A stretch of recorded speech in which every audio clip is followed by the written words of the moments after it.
Hello students, welcome back to Vandana's tutorial. आज हम करने वाले हैं हिंदी सुलभ भारतीय 8वीं कक्षा इस पुस्तक का दूसरी इकाई का पोयम 4 सौहार्द सामंजस्य। इसके पहले हम दूसरी इकाई के 3rd चैप्टर तक कर चुके हैं। अगर आपने वो वीडियोस नहीं देखे तो उन्हें भी जाकर जरूर से देख लीजिएगा। प्लेलिस्ट का लिंक आपको डिस्क्रिप्शन बॉक्स में मिल जाएगा। तो पोएम स्टार्ट करने से पहले मेरी आपसे एक छोटी सी रिक्वेस्ट जो कि हमेशा रहती है कि अगर आप मेरे चैनल पे पहली बार विजिट कर रहे हैं या फिर मेरे चैनल को अभी तक सब्सक्राइब नहीं किया है तो प्लीज़ इसे सब्सक्राइब कीजिए और बेल आइकन को भी प्रेस कीजिए ताकि आने वाली वीडियोस का नोटिफिकेशन सबसे पहले आप तक पहुंच जाए। और वीडियो को ज़्यादा से ज़्यादा अपने दोस्तों के साथ शेयर भी कीजिए। तो हम स्टार्ट करते हैं हमारा पोयम 4 सौहार्द सामंजस्य, जो कि जहीर कुरैशी जी द्वारा लिखी गई है। बच्चों ये क्या है? ये एक दोहा है। दोहा क्या होता है? दोहा ऐसे होते हैं जिसमें 2 पंक्तियों में बहुत गहरी बात कह दी जाती है, यानी जो भी कहना होता है वो 2 पंक्तियों को यूज करके कहा जाता है। जब उसका हम मीनिंग देखेंगे तो वो मीनिंग बहुत गहराई तक उसका जाता है। तो यही बात यहाँ पर जहीर कुरैशी जी ने अपनी दोहों के द्वारा हमें बताई है। तो जो जहीर कुरैशी है उनका परिचय देख लेते हैं। उनका जन्म हुआ था 1950 मध्य प्रदेश गुना में।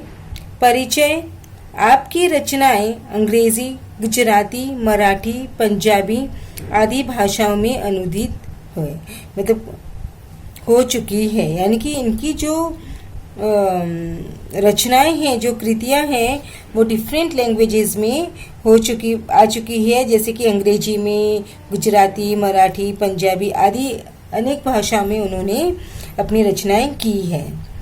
आपको इनकॉर्पोरेटेड सम्मान गोपाल सिंह नेपाली सम्मान प्राप्त हुए हैं।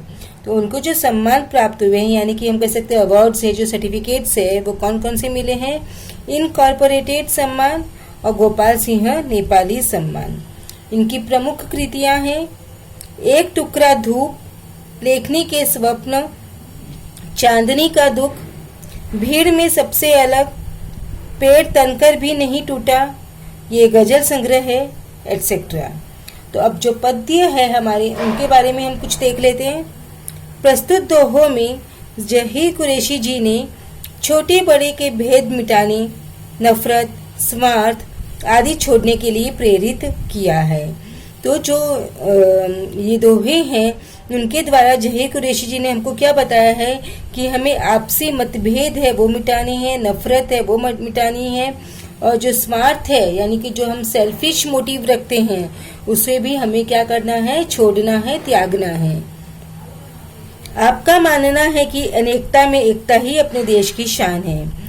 वो क्या मानते हैं कि हमारी जो देश है, हमारा जो भारत है, वहाँ पे अनेक धर्म लोग रहते हैं, अनेक जात के लोग रहते हैं, अनेक प्रांतीय लोग रहते हैं, बट इतनी सारी जो विविधताएं हैं, इतने ज़्यादा जो डाइवर्सिटी है, उसमें भी हमारे देश में क्या है? एकता है, यूनिटी है। यही हमारी देश की क्या है? शान है। अतः हमें मिलजुल कर रहना चाहिए। इसलिए हमें हमेशा क्या करना है? मिलजुल कर आपस में रहना है। तो अब हम पोएम का मीनिंग एक लाइन बाय लाइन देखेंगे।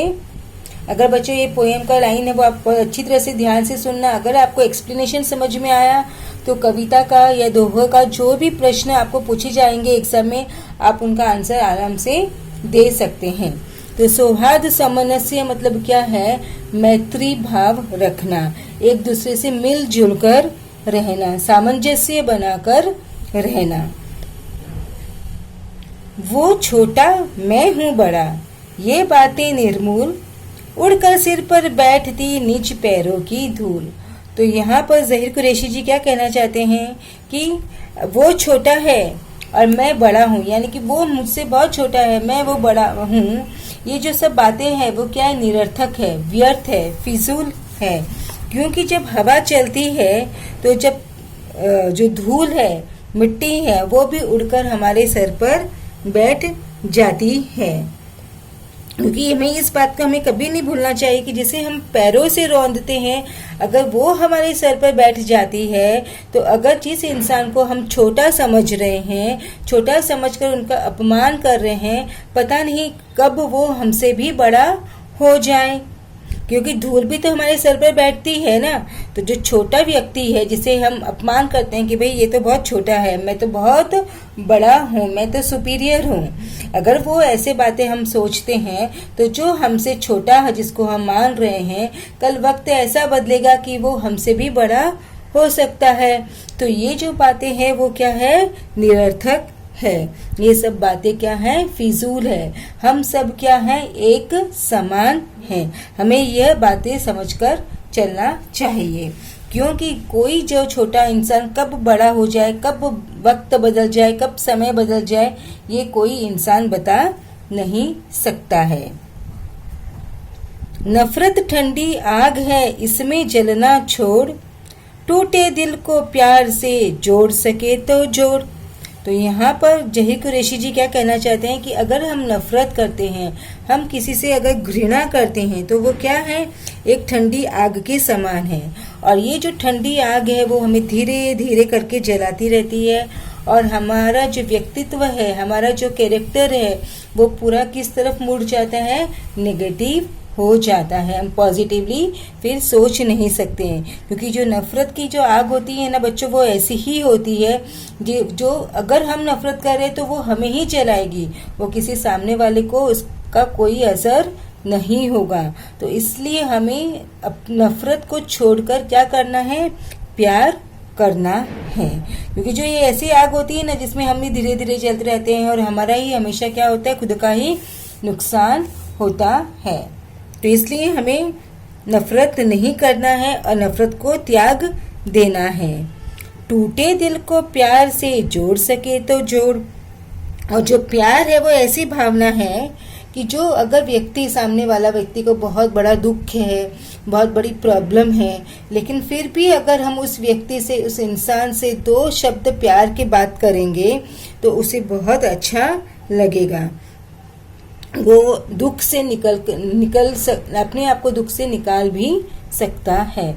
अगर जो इंसान दुखी है और मैं उसे अगर और नफरत से बोलूं और उसको कड़वी बातें सुनाऊं, तो वो अपने दुख में और गहरा जाता जाएगा। लेकिन उसके उलट अगर हम जो दुखी व्यक्ति को प्यार से बातें करें, प्यार से 2 मीठे शब्द भी बोल दें, तो उसमें इतना सामर्थ्य होता है वो मीठे शब्दों में कि वो उस व्यक्ति को दुख से, उसके गहरे घाव से बाहर निकालने का सामर्थ्य रखता है। तो हम प्यार से जो टूटे दिल वाले हैं उनको हमें जोड़ना है। टूटे दिल वालों को और नहीं तोड़ना है, बल्कि हमें उन टूटे दिल वालों को और जोड़ना है। पौधे ने बांटे नहीं नाम पूछकर फूल, हमने ही खोले बहुत स्वार्थ के स्कूल। तो जो कवि जी वो कहते हैं कि जो प्रकृति है, कभी भी उसने किसी भी इंसान में, किसी भी धर्म में, जाति में भेदभाव नहीं किया, वो सबको एक समान मानती है। जो पौधे होते हैं, जो वृक्ष होते हैं, क्या कभी उन्होंने किसी से कहा है कि भाई तुम इस जात के हो तो तुम मेरा फूल नहीं ले सकते, तुम इस जात के हो तो तुमको मैं अपना फूल नहीं दूंगा? वो सबको एक समान मानकर सबको अपने जो फूल है, अपने पुष्प है, वो देता है। हमने ही खोले बहुत स्वार्थ के स्कूल। ये जो स्वार्थ के स्कूल है, यानी कि जो जात पात, धर्म, ऊंच नीच, भेदभाव हमने क्या किए, ये हमने किए हैं, हमने खोले हैं। क्यों? ताकि जो हमारा स्वार्थ है, हमारा जो मतलब है, वो पूरा हो सकता है। तो जो पौधे हैं वो किसी का पुष्प वो नहीं करते, भेदभाव नहीं करते। क्या कभी अपने चांद है, कभी बारिश है, कभी हवा है, तो क्या प्रकृति कभी किसी को अलग अलग मानती है? नहीं, प्रकृति सबको एक समान मानती है और एक ही जैसा व्यवहार करती है। तो जो हम इंसान हैं, हम व्यक्ति ऐसे हैं कि जो हम स्वार्थ की भावना से क्या हो चुके हैं, ग्रसित हो चुके हैं। और हम दूसरे का भला करने से पहले हम अपना स्वार्थ सोचते हैं कि भाई अगर मैं इसका ये काम कर रहा हूँ तो इसके बदले मुझे क्या मिलेगा, इसमें मेरा क्या स्वार्थ है। ये प्रकृति नहीं देखती, ये कौन देखता है बच्चों, ये हम इंसान ही देखते हैं। धर्म अलग, भाषा अलग, फिर भी हम सब एक, विविध रंग करते नहीं हमको कभी अनेक। तो जो कवि है जही कुरैशी जी, वो क्या कहते हैं कि हमारा जो देश है, हमारा जो हिंदुस्तान है, वो कैसा है, वहाँ पे अलग अलग धर्मों के लोग रहते हैं। वहाँ पर भाषाएं भी बहुत सारी हैं, अलग अलग भाषाएं हैं, अनगिनत भाषाएं हैं, फिर भी हम सब क्या है, हम सब एक है। विविध रंग करते नहीं हमको कभी अनेक। अलग अलग धर्म होते हुए, भाषाएं अलग होते हुए, जाति अलग होते हुए, फिर भी हम सब भारतवासी क्या है, हम एक है, हम अलग नहीं हैं। यहाँ हमारे देश में अनेक धर्मों के जो लोग हैं वो रहते हैं। अगर अनगिनत जो भाषाएं हैं और जो बोलियां बोली जाती है वो लोग भी यहाँ पर रहते हैं। फिर भी हम क्या है, हमारे देश में कोई धर्म की भिन्नता नहीं है, कोई भी लोग धर्म को अलग अलग नहीं मानते हैं या फिर कोई रंग भेद नहीं करते हैं, विविध रंग करते नहीं। क्या कि जैसे मैं काला तुम गोरे, ऐसे कोई रंग नहीं करते हैं। हमारी ये जो इतनी सारी अलग अलग होते हुए भी हमारी जो एकता है उसको कोई प्रभावित नहीं कर सकता, उसको कोई तोड़ नहीं सकता। जो भी करता प्यार वो पा लेता है प्यार, प्यार नकद का काम है रहता नहीं उधार। तो कवि जी क्या कहते हैं कि जो भी प्यार करता है वो वापस से वही उसको मिलेगा। हम कहते हैं ना, जैसा बोओगे वही काटोगे। अगर हम किसी से प्यार करते हैं तो वो भी हमको क्या मिलेगा, इमीडिएट हमको प्यार ही मिलेगा। ये क्या है, उधार का काम नहीं है कि आज हमने प्यार दिया लेकिन वो हमको 2 साल बाद में आकर हमको कोई प्यार करेगा, अब तो भाई हमसे वो नफरत कर रहा है, ऐसा नहीं है। क्या है, वो नकद है, तुम जो दोगे तुरंत आपको वही वापस से मिलेगा। तो जो प्यार का बदला प्यार से ही मिलेगा। अगर हम नफरत करेंगे तो हमें क्या मिलेगा, नफरत ही मिलेगा। अगर जो सामने वाला इंसान अगर आपसे नफरत भी कर रहा है, आपको पसंद भी नहीं करता है, तो भी आप उससे जाकर प्यार से बात करो तो वो आपसे क्या करेगा, प्यार से ही बात करेगा, वो आपको नफरत से बात नहीं करेगा। जो प्यार है उसके कारण क्या होता है, माहौल है, हमारा जो वातावरण है वो भी बहुत अच्छा हो जाता है। और जो प्यार देने वाला और प्यार पाने वाला, वो दोनों व्यक्ति भी क्या होते हैं, आनंदित हो जाते हैं। आई होप आपको समझ में आया। नेक्स्ट इज, जर्रे जर्रे में खुदा, कण कण में भगवान, लेकिन जर्रे को कभी अलग न कण से मान। तो कवि क्या कहना चाहते हैं यहाँ पे कि जो जर्रा जर्रा है इस दुनिया में, वहां पर क्या है, खुदा है, और कण कण में क्या है, भगवान है। क्योंकि जर्रा जर्रा और कण कण क्या है, दोनों एक ही होते हैं, लेकिन जर्रे को कभी अलग कण से न मान। यानी कि खुदा और भगवान दोनों अलग नहीं है, दोनों एक ही है। देखो, अगर आपको मैं एक उदाहरण के द्वारा समझाऊं तो जो सोना रहता है, जो गोल्ड रहता है, वो तो एक ही रहता है, बट हम उस गोल्ड को, कोई बैंगल्स बनाता है, कोई इयररिंग्स बनाता है, कोई अंगूठी बनाता है, लेकिन गोल्ड तो गोल्ड ही रहता है। क्या वो अलग हो जाता है? नहीं होता है। तो या तो हम खुदा माने या भगवान माने, लेकिन वो रहता तो एक ही है, वो कभी आपस में अलग नहीं होता है। जो जर्रा और कण, कभी उनको अलग अलग मानने की हमें भूल नहीं करनी है, क्योंकि उन दोनों में कोई भी अंतर ही नहीं है, वो एक दूसरे से अलग नहीं है, ये हमें समझना चाहिए। नेक्स्ट, इसलिए हम प्यार की करते साज संहार, नफरत से नफरत बड़े बड़े प्यार से प्यार। तो कवि क्या कहना चाहते हैं कि अगर प्यार की भावना को हम कभी भी कम नहीं होने देना चाहते, कभी भी धूमिल नहीं होने देना चाहते, कभी मलिन नहीं होने देना चाहते। हम हमेशा प्यार को संभाल कर रखना चाहते हैं। साज संभाल मतलब संभाल कर रखना चाहते हैं। क्योंकि जो हमारा जो देश है वहाँ पर ये है कि अगर हम नफरत से नफरत करेंगे, नफरत का जवाब नफरत में देंगे तो नफरत ही बढ़ेगी। अगर आप किसी से नफरत से बात कर रहे हो तो वो भी आपसे नफरत ही बात करेगा, वो आपसे प्यार से बात करेगा क्या? नहीं करेगा। अगर आप किसी से प्यार से बात कर रहे हो तो वो क्या बढ़ेगा? प्यार ही देगा, तो मतलब प्यार बढ़ेगा। नफरत दोगे तो नफरत मिलेगी, प्यार दोगे तो प्यार मिलेगा। इसीलिए हमें नफरत को नहीं संभालना है, हमें किसको संभालना है? हमें प्यार को संभालना है, क्योंकि जिससे हम प्यार से व्यवहार करते हैं वह हमसे नफरत कर ही नहीं सकता, कभी ऐसा कहना चाहते हैं। इसीलिए हमें कभी ये नहीं भूलना है, कभी भी हमें ये भूलना नहीं चाहिए। क्या नहीं भूलना है? कि नफरत नफरत को जन्म देगी और प्यार प्यार को जन्म देगी। नेक्स्ट, भांति भांति के फूल है फल बगिया की शान, फल बगिया लगती रही मुझको हिंदुस्तान। तो कवि ज़हीर कुरैशी जी ने यहाँ पर बहुत गहरी बात कही है। वो क्या कहना चाहते हैं कि बगीचे में जिस तरह की भांति भांति मतलब डिफरेंट काइंड्स के फ्लावर्स होते हैं और वो उस बगीचे की शोभा बढ़ाते हैं। हर आपने भी देखा होगा कि अगर आप बगीचे में कभी गए हो तो बगीचे में आपको बहुत अलग अलग तरीके के फूल मिलते हैं और उसी से वो बगीचे की क्या होती है? शोभा होती है। तो जो ये हमारा देश है, हमारा जो हिंदुस्तान है, वो भी क्या है? वो भी एक बगीचे की तरह है और जिसमें सारे जो फूल है वो क्या है? हम है। मतलब जो फूल अलग अलग धर्म के लोग, अलग अलग जाति के लोग, अलग अलग भाषाओं के लोग, ये क्या है? वो उसके डिफरेंट काइंड्स के फूल है जो हमारे देश की शोभा को बढ़ाते हैं।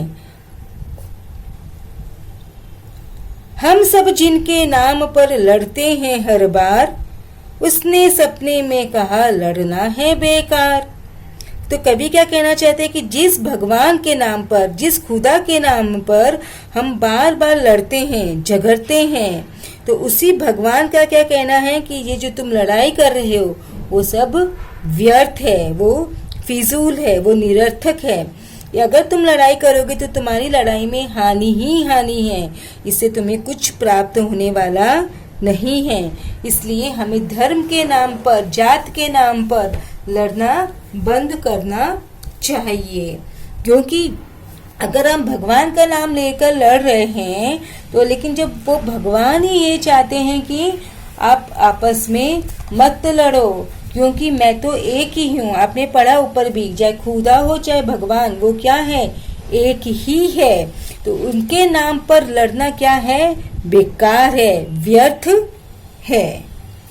कितना अच्छा हो अगर जले दीप से दीप, ये संभव तब हो सके आए दीप समीप।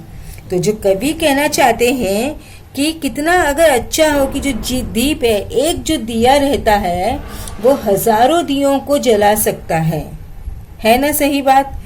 तो अगर बट वो जो दिए को दिए से जलाने के लिए दो दियों को नजदीक लाना पड़ता है। ये कब संभव होगा? जब दीप है वो एक दूसरे के नजदीक आए। तो इसका अर्थ ये हुआ कि अगर सभी देशवासी भाईचारे के साथ रहे, आपस में मिलजुल कर रहे, प्रेम से रहे, तो कितना अच्छा होगा। अगर हम जैसे एक दिया दियों की माला को ज्वलित कर सकता है, दियों की माला को तैयार कर सकता है, तो उसी तरह अगर सब लोग धर्म, अपने अलग अलग धर्म के लोग हैं, अलग अलग भाषाओं के लोग हैं, वो अगर अपनी नफरत को भुलाकर एक दूसरे के नज़दीक आए, क्योंकि दीप से दीप जलाने के लिए नज़दीक आना पड़ेगा, तो उसी तरह अलग अलग धर्मों के लोग, अलग अलग जाति के लोग अगर एक दूसरे के समीप आए तो हमारी ये जो भावना है वो क्या हो सकती है? सत्य का रूप ले सकती है। सब लोग एक साथ मिलजुल कर रह सकते हैं। देखो बच्चों, ये जो पोयम है उसके पीछे उनकी जो आइडिया है यहाँ पर दिया कल्पना पल्लवन, वो भी यही है कि भारत की विविधता में एकता, मतलब यूनिटी इन डाइवर्सिटी। तो इसी आइडिया को लेकर उन्होंने ये जो पोयम है, ये जो दोहा है, वो जही कुरैशी जी ने लिखा है। तो आई होप आपको इसका एक एक दोहे का मतलब है बहुत अच्छी तरह से समझ में आ गया होगा। अब हम इस वीडियो में करेंगे इसके क्वेश्चन आंसर्स। इन बातों में अलग होकर भी हम सब एक हैं, धर्म में, भाषा में। खुदा और भगवान बसता है यहाँ, जर्रे जर्रे में, कण कण में। विविध रंग करते नहीं हम सबको एक, असत्य। प्यार नकद का काम है, रहता नहीं उधार। ये क्या है बच्चों? सत्य। बगिया की शान, फूल फल। कविता में इस अर्थ में प्रयुक्त शब्द लिखो: दीपक, दीप, पुष्प, फूल, तिरस्कार, नफरत, प्रेम, प्यार।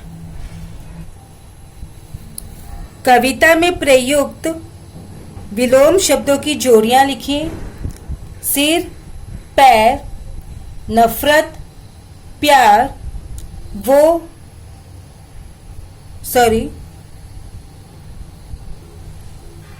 एक, अनेक, नकद, उधार। नफरत से नफरत बढ़ती है और स्नेह से स्नेह बढ़ता है। विषय पर अपने विचार लिखिए। ये स्वरमत है। नफरत का अंजाम सदा बुरा होता है। नफरत लोगों को बांटती है, स्नेह लोगों को जोड़ता है। स्नेह जुड़ाव की एक भावना है। किसी इंसान या किसी जानवर के प्रति स्नेहपूर्वक कार्य करने या जताने को स्नेह कह सकते हैं। दूसरी ओर नफरत दानवता का रूप है। नफरत को नफरत से समाप्त नहीं किया जा सकता। नफरत की दुनिया में इंसानों के बीच दूरियां होती है। यह लोगों के विकास को अवरुद्ध कर देती है। मानवता सिर्फ स्नेह के धरातल पर ही टिकी है। मनुष्य के बीच के स्नेह को पारस्परिक प्यार कहते हैं। वह एक दूसरे के लिए केवल एक चाह न होकर एक शक्तिशाली भाव है। अतः नफरत से नफरत बढ़ती है और स्नेह से स्नेह बढ़ता है। यह कथन बिल्कुल सही है। भारत की विविधता में एकता है, इसे स्पष्ट कीजिए। भारत विविधता से परिपूर्ण देश है। इसके विभिन्न भागों, निवासियों तथा संस्कृतियों में बहुत अंतर है। कुछ प्रदेश तप्त एवं शुष्क हैं, तो कुछ अत्यंत ठंडे। कहीं वर्षा की अधिकता है तो कहीं नितांत अभाव। तमिलनाडु, पंजाब और असम के निवासियों को देखकर कोई उन्हें एक ही देश का निवासी नहीं मान सकता। हम सभी विविधताओं के बावजूद संपूर्ण भारत एकता के सूत्र में बंधा है। यहाँ के विभिन्न धार्मिक स्थलों पर सभी भारतवासी जाते हैं। सभी प्रांतों में सभी प्रांतों के निवासी रहते हैं और वहीं का भोजन, रहन सहन, भाषा आदि अपना लेते हैं। यहाँ का हर निवासी, चाहे वह किसी भी धर्म, जाति, समुदाय या प्रांत का हो, स्वयं को भारत माता की संतान समझता है। भारत माता हमारी माँ है। इस भावना ने हमें एकता के सुदृढ़ सूत्र में बांध रखा है। धर्म के नाम पर लड़ना उचित नहीं है। विषय पर अपने विचार लिखिए। विद्वानों का मत है कि सभी धर्मों का सार एक ही है। विभिन्न धर्म उस असीम शक्ति तक पहुंचने के अलग अलग माध्यम हैं जिसने इस सृष्टि का निर्माण किया है। कोई भी धर्म पाप, अपराध तथा दूसरों को दुख पहुंचाने को अच्छा नहीं समझता। सभी धर्मों के मूल सिद्धांत एक ही है। गीता और कुरान दोनों में एक ही परमपिता को ढूंढा जा सकता है। बाइबल और गुरु ग्रंथ साहब दोनों में उसी ईश्वर को ढूंढा जा सकता है जो समस्त जीवों पर दया करने वाला है। धर्म का संबंध आचरण से है। धर्म वास्तव में बड़ा कोमल और पवित्र भावनात्मक पहलू है। इसमें बुराई तब उत्पन्न होती है जब धर्म के नाम पर लोग एक दूसरे से लड़ते हैं, उन्हें नुकसान पहुंचाते हैं। हमें सभी धर्मों के प्रति समभाव रखना चाहिए। पर्यायवाची शब्द बगिया, बगीचा, फूल, सुमन, शान, शोभा, सपना, स्वप्न। पद्यांश में प्रयुक्त भाववाचक संज्ञा ढूंढकर लिखिए। तो भाववाचक संज्ञाएं हैं प्यार, नफरत, शान, सपना। बच्चों, इसी के साथ में हमने हमारा पोयम फॉर सौहार्द सामंजस्य फिनिश किया। अब हम नेक्स्ट वीडियो में मिलेंगे चैप्टर 5 खेती से आई तब्दीलियां के साथ। तब तक take care and keep watching Vandana's tutorial. Please channel को सब्सक्राइब कीजिए और ज़्यादा से ज़्यादा अपने दोस्तों के साथ वीडियो को शेयर भी कीजिए। So thank you and keep watching Vandana's tutorial.